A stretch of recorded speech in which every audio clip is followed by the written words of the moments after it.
¿Qué tal? ¿Cómo les va? Nuevo espacio de Seres Cooperativos, un programa dedicado al fomento del cooperativismo en sus distintos aspectos, sosteniendo, por supuesto, principalmente lo que son los valores y principios cooperativos, dándoselos a conocer a través de distintas maneras. Y una de ellas es a través de la Fundación Colsecor y el trabajo que hace con el relevamiento comunitario. En este caso, logramos una entrevista con el economista asesor de la Fundación Colsecor, Gerardo Sánchez, que nos explica cómo se realiza este trabajo, cómo realiza la Fundación Colsecor este trabajo a través de los distintos agentes, el cual tenemos nosotros aquí la participación de la consejera Susana Maldonado, y también esencialmente en principio cómo se conforma esta canasta, cómo la tenemos que entender. Una nota que está dividida en dos partes, una que hace a la conformación de la canasta y otra también donde ya nos metemos en la cuestión económica y donde hablamos de el costo de la canasta, pero también lo que son los ingresos, el salario mínimo vital y móvil, cuántas canastas se pueden comprar con un salario mínimo vital y móvil, si es que se puede comprar. Los números los conocemos entonces a través del asesor económico de la Fundación Colsecor, Gerardo Sánchez. ¿Cómo es que tenemos que entender esta canasta básica? Porque uno ve que de repente hay un rango etario determinado, una cierta porción de alimentos, digamos, para un adulto mayor, para un adulto y medio, dice por ahí, o cosa por el estilo, según también, digamos, se manejan con datos del INDEC. Te saludo y ya te pregunté entonces, ¿cómo arrancamos? ¿Cómo vemos? ¿Cómo tenemos que mirar esta canasta básica alimentaria? Bueno, buen día Miguel, muchísimas gracias por la oportunidad de no solo de publicar los datos, sino esto, de explicar un poquito más de qué se trata, porque mientras más información tengamos sobre cómo se construyen los datos, creo que más se enriquece también el propio análisis o el propio debate que pueda tener la gente, ¿no? Eh, las canastas básicas son una metodología estandarizada, digamos, a nivel nacional y a nivel internacional, que es básicamente esto que vos decís, es cómo captar los alimentos mínimos, indispensables calóricamente y con la variedad más o menos que capte la realidad de cada lugar, porque no es lo mismo la canasta básica de Argentina, la de Brasil o la de otro país, digamos, ¿no? Cambia, hay cuestiones culturales, etc. Para eso hay dos cosas en paralelo. Uno, un estudio base que es qué consume la gente, que es la encuesta de gasto de los hogares. Ahí se ve exactamente qué productos consume. Y por otro lado, hay una cuestión que tiene que ver más con lo nutricional, que ahí es donde se arma cuánto de cada producto. Son 55 productos variados en bloques. Tenés carnes, tenés frutas, verduras, cereales, aceite, bebida, eh, harinas, grasas, ¿sí? O sea, es Perdón, variada. Gerardo, una simple apreciación, porque Argentina es grande y la canasta, digamos, la forma de alimentarse por ahí de un mendocino no es la misma que de un porteño, que de un salteño, que de un pampeano. ¿Es para todos igual esto? Exactamente. Para todos igual, y es esto que vos estás diciendo, Miguel, es una de las críticas que se le hace a esta metodología. En países esto quizá en otro país puede servir. En otros países hay canastas regionales, entonces se comparan. En la Argentina existe una canasta única, que se mide para todas para, en realidad el INDEC mide para el Gran Buenos Aires, eso también es importante saber, ¿no? El INDEC, la canasta, cuando nosotros vemos índice de pobreza, índice de indigencia, son a partir de canastas medidas solamente para el Gran Buenos Aires, o sea, Ciudad Autónoma de Buenos Aires y los partidos aledaños. Luego hay algunas provincias o jurisdicciones como la Ciudad Autónoma de Buenos Aires que miden su propia canasta. El caso de Ciudad Autónoma de Buenos Aires, Tucumán, Mendoza, tienen un seguimiento de su propia canasta, pero con los mismos alimentos que marca el INDEC. Córdoba tiene también sus datos, ¿no? Hay una canasta, hay un, digamos, La que vi tiene una metodología distinta, por eso no la pongo en la comparación. Y después están las mediciones de precios generales, que son el índice de precio del consumidor, que tiene otra metodología. Ujú, Acá, la metodología de la canasta básica es estos alimentos, el valor de estos alimentos ponderado, o sea, no es que todos entran de manera igual a esa canasta, sino que entran según cuánto ocupan en la dieta, que eso es distinto a cómo se hacen en el índice de precio del consumidor. Acá, ujú, por ejemplo, la carne tiene un valor más alto que los dulces, ¿no? O sea, mucho más alto. Entonces, un pequeño aumento en la carne puede impactar más que un aumento en la mermelada, ¿sí? O sea, está hecho para que reproduzca la variación en los precios, cómo impacta en el presupuesto de un hogar. ujú. Bien, Entonces, sí. ese, esa medida calórica está hecho para un adulto de hombre de entre 35 y 45 años, ¿no? Más o menos. Es el que nosotros vamos a llamar adulto equivalente. O sea, cuando nosotros damos el valor de la canasta para una persona, es para esa persona. A partir de ahí, a partir de estudios que tiene que ver más, estudios nutricionales, hay una tabla de referencia que todo el país usamos la misma tabla, que es a partir de ese adulto, cuánto equivale, por ejemplo, un niño, cuánto equivale una mujer de 70 años. Entonces hay equivalencia, ¿no? Entonces, un niño es un 75% de ese adulto, ¿sí? Y en función de eso se arma la canasta familiar. Pero el Ujú. que se estima originalmente es cuánto cuesta para un adulto, hombre de entre 35 y 45 años, alimentarse con una dieta mínima que cubra las 2.000 calorías diarias que necesita para su subsistencia. En el medio el argentino convive con su canasta, que es la canasta del bolsillo, le digo yo. Eh, entonces tenemos en algunos lugares, o puede darse, situaciones de población obesa por una gran cantidad de consumo de hidratos, pan, fideos y dale que va, digamos. Eh, ¿Se ha hecho de alguna manera o se puede tirar o arrojar un dato? ¿Qué pasa? Yo tengo una canasta con un plan nutricional, parece que fuera la nutricionista, ¿no? Con Exacto. el plan de la canasta básica que me da el INDEC. Ahora, si yo modifico eso, ¿ese número me puede llegar a dar a menos?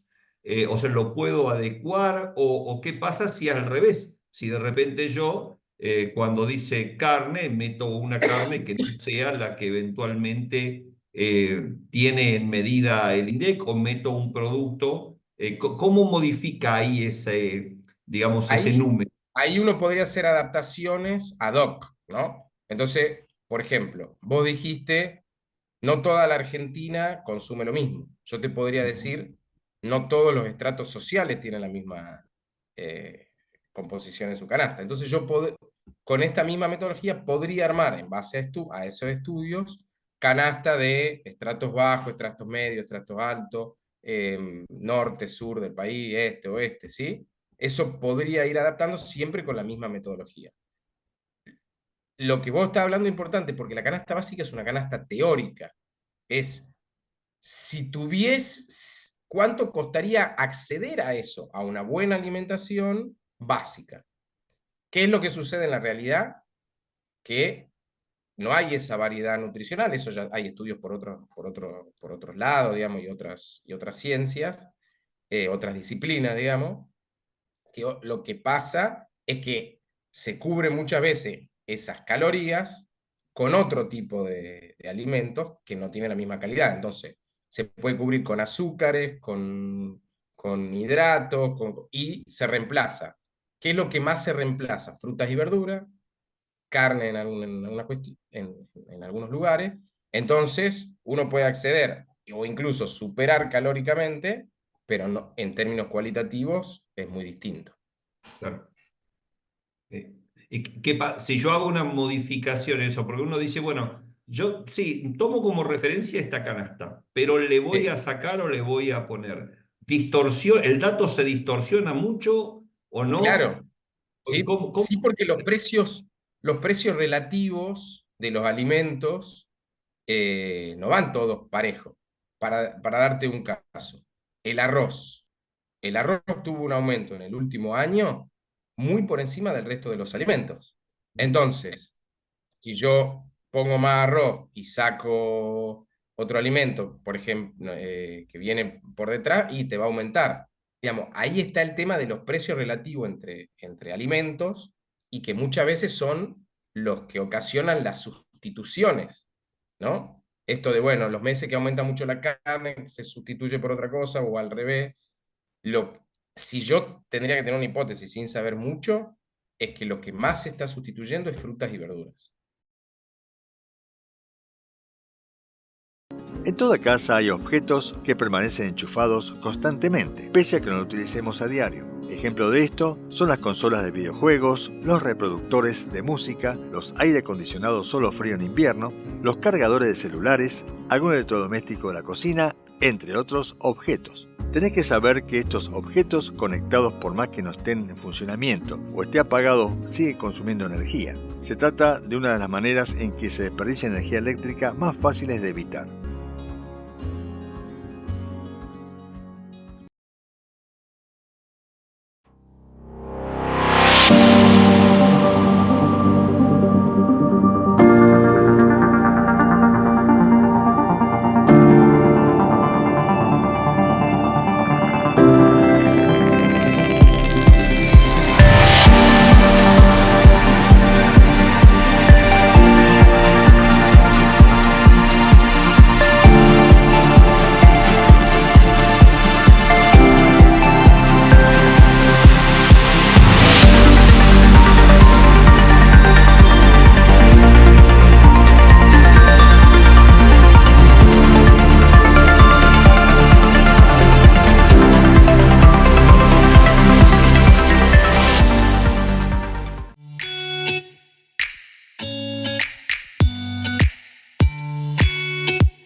Quiero comentarles especialmente también en este programa que a través de distintas conexiones de nuestro consejero Juan Manuel Eula, que nos ha puesto en contacto con Ecomedios. Nosotros venimos compartiendo en realidad material de Ecomedios, pero sin saber, digamos, con quién estábamos de alguna manera tratando.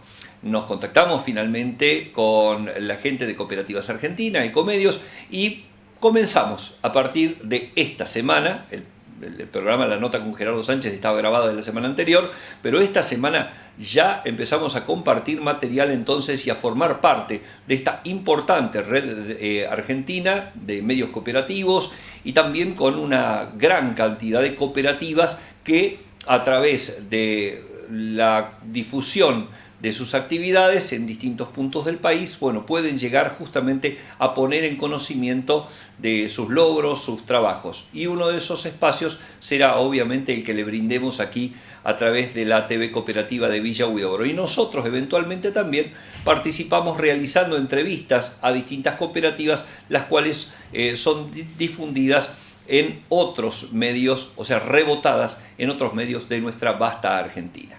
Así que bueno, con esta buena noticia nos quedamos en esta semana. Compartimos ahora la segunda parte de la nota con Gerardo Sánchez, el asesor económico de la Fundación Colsecor, y este tema de la relación de la canasta básica de alimentos y el salario mínimo vital y móvil.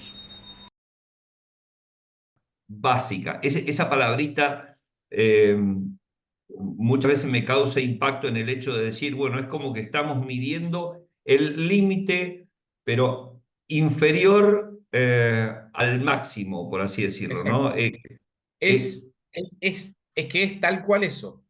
Debajo de la canasta básica está la indigencia. No hay otra cosa. O sea, es la que marca en la estadística. O sea, la canasta básica alimenticia y la canasta básica total se miden conjuntamente con una metodología muy parecida. La canasta básica alimenticia nos dice cuál es el porcentaje de indigentes en la Argentina. Y la canasta básica total, que es la canasta básica alimentaria, más servicio de transporte, alquiler y otras cosas, marca la línea de pobreza. ¿Sí? Entonces, no es que si no accedes a la canasta básica alimenticia sos pobre, sos indigente, Claro, que es que es muy, lo más bajo de la estructura social, digamos. es que dentro justamente de las consideraciones que a uno le pasan por la cabeza es qué triste estar mirando no un nivel de pobreza, sino mirando y observando un nivel de indigencia. ¿Sí? Sí, sí, y bueno, un poco lo que nosotros publicamos cuando comparamos con algunas medidas de ingreso es que es bastante atinado estar mirando esta línea, lamentablemente, digamos, porque el ingreso, no es que si el ingreso estuviese varias veces por encima, entonces diríamos, bueno, qué estamos mirando esto? Pero no es lo que está sucediendo, digamos. Y nos metemos en lo que puede comprar de repente con un salario mínimo vital y móvil. Veníamos en el 2023 con una inflación galopante, con números realmente que asustaban, y uno obviamente hacia atrás no proyecta, proyecta hacia adelante, pero según los números y la gráfica oficial, la cantidad de canastas básicas alimentarias que yo podía comprar con un salario mínimo vital y móvil en el 2023 resulta que era superior a lo que pude comprar o a lo que puedo comprar en lo que me muestra la línea de tiempo del 2024 de enero a la fecha. Exactamente, Explícamelo, por favor, o explicárnoslo. exactamente, porque está la otra variable que es el ingreso. Más allá de los altos valores de la inflación, el salario mínimo vital y móvil venía más o menos acompañando esos valores, con cifras exorbitantes. La tendencia general es a la caída del poder adquisitivo. Pero si uno ve en los últimos, en el periodo más cercano, el último mes donde el salario mínimo vital y móvil cubría una canasta familiar, o sea, de 4 integrantes, fue en julio del 2023. Ujú. A partir de ahí empezó a descender. Y el punto más bajo, según nuestra medición, es enero, post devaluación, que fue el piso. Que ahí, si lo medimos en términos de días, que cuántos días de esa canasta cubría en un mes, cubría 18 días. O sea, casi que estaba más cerca de cubrir la mitad que del todo. Y en el último mes empezó a subir un poquito, cubre 20, o sea, todavía no llega a cubrir la canasta total. Ahí, En- sí. No, no, en el post de evaluación ese podría haber incidido, si uno se pone a pensar, digamos, se habló mucho de la cobertura que quisieron hacerse algunos grandes productores o comerciantes con el tema precio después de la devaluación del peso, ¿no? Lo que pasa es que nosotros sabemos que en nuestro país uno de los grandes determinantes de los movimientos de precio es el movimiento del tipo de cambio, ¿no? Y que por la historia que tenemos, hay es un país que pasa muy rápido el movimiento del tipo de cambio a los precios. Hay países que ese movimiento es más lento. En Argentina es casi automático, ya hay un ejercicio, una historia, esto que vos decís, rápidamente se aumenta por cobertura, que es lo que vos decís, o sea, apenas vemos un movimiento en el tipo de cambio, se traslada a precio. Cuando el movimiento fue tan grande, tuvimos, bueno, la canasta, las canastas de diciembre y enero en todas las mediciones son movimientos por encima del 30% en un mes. Entonces, bueno, y eso, eso lo sabe cualquier administración, cualquier gobierno, y de hecho es un poco yo no me quiero adelantar, pero es un poco lo que está guiando esta política cambiaria actual de llevar el tipo de cambio a un 2% mensual y de controlar los tipos de cambio paralelos. Todo el esfuerzo que se está haciendo ahí en términos de reservas de dólares para poder hacerlo, porque eso cuesta, se lo hace solamente porque se entiende que es lo que le echaría nafta al fuego del aumento de precios, digamos. En estos números que uno conoce, es como que chocan, acá sí que chocan la macro y la micro, de la cual se habla normalmente, ¿no? Como analista económico, digamos, eh, ¿ves datos? Es más, es complejo ver, digamos, cuantitativo, cualitativo, ¿cómo lo ves vos? No, nosotros tratamos, y además porque somos una fundación que está muy arraigada en lo territorial, digamos, o sea, la Fundación Colsecor está arraigada en localidades, nuestros estudios intentan explicar un poco la vida en esas localidades, no es el único estudio que hacemos canasta básica, hacemos reporte de precio, y después hacemos estudios anuales donde vemos la estructura económica, donde vemos las dimensiones sociales, donde vemos el rol del Estado, el rol de las cooperativas, o sea, intentamos con todos esos datos eh, poder armar un entramado y una explicación un poco más compleja y esto, que donde la macro y la micro vayan jugando. Eh, y además tenemos las herramientas, porque desde un instituto como el INDEC, que ve las mediciones a lo grande, a lo mejor no, pero nosotros acá estamos viendo la evolución, por ejemplo, de Villa Huidobro, mes a mes, que básicamente es un supermercado y una carnicería y cosas, y estamos viendo en el micro, por ejemplo, las estrategias que están teniendo los comerciantes para poder subsistir, Ujú. que se reflejan, que dan como resultado después nuestro índice o la tasa de crecimiento o cuánto aumentó, pero detrás de ese numerito hay un montón de cosas que sucedieron y que tratamos de desglosarla, digamos. Bueno, para atrás no se puede proyectar. Eso es lógico, ¿no? Sería una contradicción, por así decirlo. Pero uno observa. ¿Qué observas vos de la evolución desde enero, desde ese enero, que sería un poco relativo, digamos, por el mismo cimbronazo, ¿no? Exacto. Pero después, digamos, febrero, marzo, abril, mayo, junio, ¿qué te muestran estos números? No, claramente después de ese cimbronazo hubo una tendencia a la baja de los precios, ¿no? De la canasta, pero un poco lo que nosotros estamos viendo a partir de esto, del análisis de localidad por localidad, y también cuando uno ve los indicadores de otras provincias o el del propio INDEC, es que esa baja no es un camino allanado hacia la estabilidad. Lo que estamos viendo es un movimiento, en el último análisis decíamos más de serrucho, y donde la principal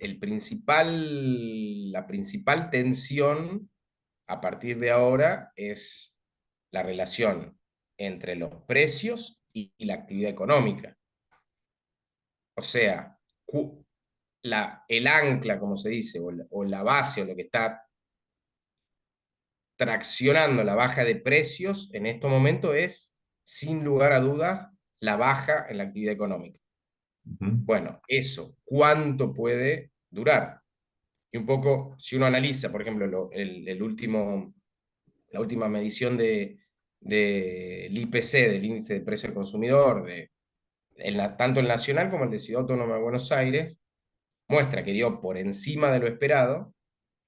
¿Por qué? Porque hubo un par de sectores de servicio que aumentaron un poquito la actividad y ya trataron de aumentar los precios porque vienen relegadísimos. Entonces, este mes, por ejemplo, o sea, julio, tenés grandes aumentos en restaurantes y hoteles, en servicios recreativos, o sea, fueron las vacaciones de julio, que hay un poquito de aumento de la demanda y se intentó tratar de recuperar lo perdido, ¿no? Como quien dice, por la baja Ujú. en la actividad. Eso va a suceder en todo. Y de hecho, cuando uno ve las evoluciones por localidad, ve que en un mes de repente tiene una suba muy alta, al otro mes una baja.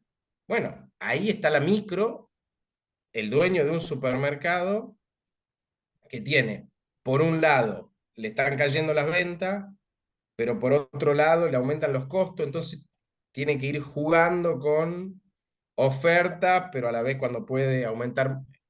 Bueno, eso es lo que se viene. En Claro, lo tanto, que pasa es que a mí siempre, perdóname, me da la impresión de que no es lo mismo estar estoqueado en tornillos que estar estoqueado en un producto que va a tener un vencimiento y yo eventualmente cuando se acerca el vencimiento, desde un supermercado pongo un 2x1 o una oferta hasta liquidar stock. bueno, por eso cuando uno ve la variabilidad de nuestro bloque fruta y verdura, no, es una variabilidad que no existe en los otros bloques. O sea, lo que pasó, por ejemplo, con el tomate en los últimos meses no sé, hay ciudades en que aumentó, en localidad, que aumentó un 80% de un mes al otro, y después bajó un 40%. O sea, obviamente que ahí es muy importante esto que voy a decir, porque el análisis de los precios no puede ser tan macro. El análisis de los precios también exige meterse en la cadena de valor y en las características del producto casi uno por uno. Porque no es lo mismo fresco que perdurable, no es lo mismo el momento del año. Entonces, bueno, ahí hay muchas cosas que juegan en la evolución de los precios. Y una última reflexión sobre el tema este de la opción de compra de quien va al supermercado o de repente tiene alguna actividad en ese sentido. Está en el tema de lo que se llaman las primeras marcas, segundas marcas, terceras marcas, algunas segundas marcas derivadas de la primera, algunas Sí, marcas con procedencia directamente de los mismos supermercados que compran su producto, le sí. ponen el sello y digamos, si le ponen un valor diferencial. ¿Esto también está, digamos, en la consideración o se deja para como una cuestión, digamos, muy secundaria? No, nosotros eso lo vemos indirectamente, porque en el relevamiento, te digo indirectamente porque implica un análisis posterior. En el relevamiento nosotros le pedimos que releven el precio de los 55 productos, pero además que nos digan la marca Ajá, de ese. claro. Entonces, estamos viendo un cambio de composición de marca, sobre todo en algunos productos.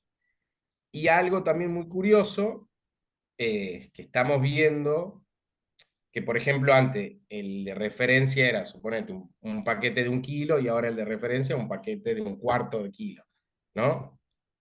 Entonces, bueno, estamos viendo eso. No, no te quiero dar con números ni nada porque me exigiría hacer un estudio más pormenorizado, pero hay cambio de marca y hay cambios de cantidades de compra, Claro. digamos.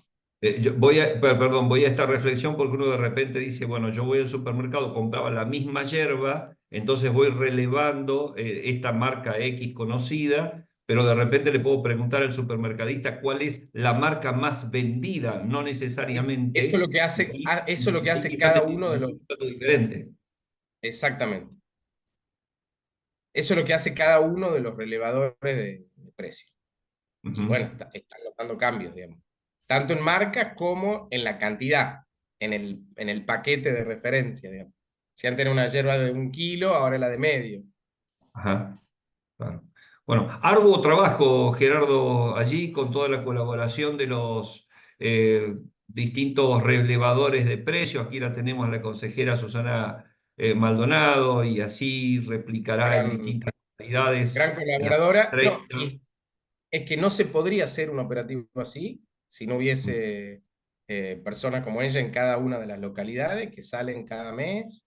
Sería imposible. O sea, nuestro trabajo ya es cuando ya eso ya está hecho, es acomodarlo a la metodología, procesarlo, analizarlo, pero sin eso no sería imposible, digamos. Bien, destacamos esto y también como para cerrar, y te dejo el espacio para que vos hagas un agregado del tipo que quieras, uno viene trabajando siempre sobre un relevamiento de datos, de datos, de datos, de datos, pero en algún momento dice, che, ¿por qué no vemos esto? Entonces, ¿qué es lo que a vos te gustaría ver, digamos, en el relevamiento con todos los datos que junta Colsecoro, que de repente dice, ah, podríamos empezar a hacer este trabajito? Venimos por otra parte con nafta, gasoil y cemento.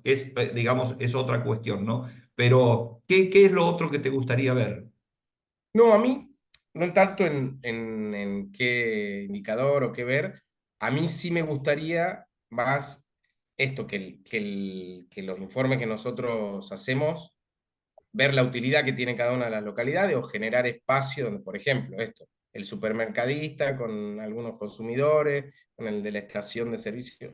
Bueno, ver si los informes más o menos van mostrando un poco la realidad y ver estrategias coordinadas para ver cómo podemos, con cierta planificación y ciertas cosas que nos ayuden los números, de poder mejorar un poquito el costo de la canasta o lo que fuese que ayude un poquito en la calidad de vida de los habitantes de las localidades.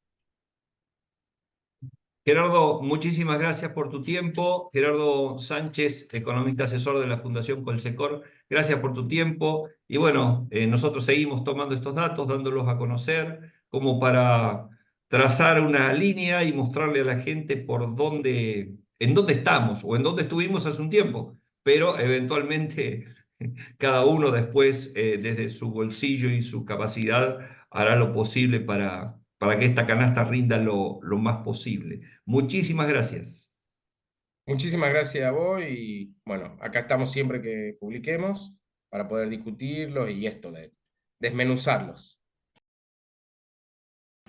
Hasta aquí el programa en el día de hoy. Gracias por acompañarnos una vez más. Los esperamos con un programa similar dentro de 7 días. Una nota realmente diferente, interesante. Estuvimos en diálogo con una joven de la provincia de San Juan, de la cooperativa de trabajo Boca de Tigre.